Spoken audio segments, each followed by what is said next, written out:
Ryuko and Satsuki finally team up to save the world from Ragyo and the Life Fibers, in my review of Kill La Kill, episode 22. Bit of advice after watching this week's episode of Kill La Kill: if you're gonna have your arms cut off and you're gonna talk to somebody, don't talk to them like this so that all of your blood can gush all over their face. Even though it makes for a very memorable and funny scene, and that's just one of many in this week's episode of Kill La Kill. Another incredible episode which finally featured Satsuki and Ryuko teaming up to fight against Ragyo. This was a moment that was a long time coming, and there was a huge message in this episode.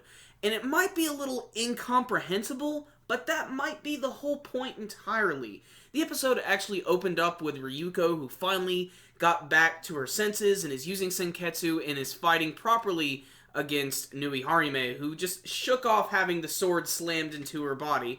And she now has both of the scissor blades, but Ryuko gets those back, and that's when she starts to dominate in the battle. And now that she has both of the blades, she cuts off Nui's arms, and it's the first real damage done to her in the entire series. There's blood exploding everywhere. It's really hilarious, and it really pisses her off. And this is when Homaru comes in a friggin' helicopter and saves her. But Nui is still pissed because she has to make this giant, life fiber suit thing, whatever the hell it is. It's going to be some sort of construct for destroying the world with life fibers. She's having to do all of this now with her teeth, which is hilarious because she's just very, very angry. I cannot wait to see her get finished off. I was sort of hoping that she would be defeated in this week's episode. One of my favorite scenes this week was when Ryuko and Satsuki were deciding how they were going to team up against Ragyo, and Ryuko was telling Satsuki that she will only accept her if she can take one of her punches, and she gets ready to deck her in the face, and that's when all of the Elite Four come in and they take all the punches for her, because that's just their job, that's what they do. But they're also sort of pissed off because they say that Ryuko isn't giving it all her best. But this is all shrugged to the side when they finally look past their differences, and they give us one of the coolest sequences of the entire series, which is funny because it's reused animation. But it was Ryuko and Satsuki actually going through their transformation sequence again, because guess what?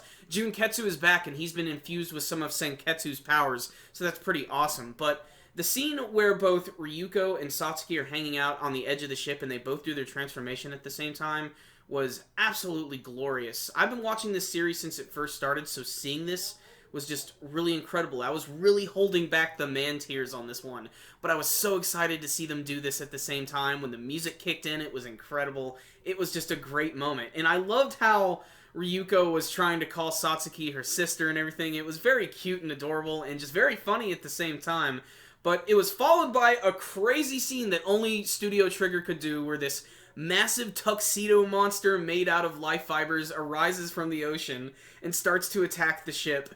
But the episode ends even better when Mako arrives and actually uses her 2-star transformation suit, and she goes through the whole transformation sequence like she did in that one episode. She has the brass knuckles which say Mako on them, she has the cool hat and everything, and the big jacket with the spiky shoulders.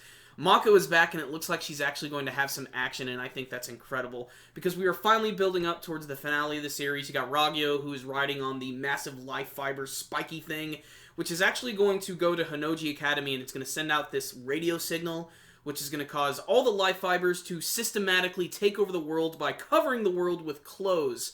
We also learn that basically they're like these space parasites that harvest planets. They go from planet to planet.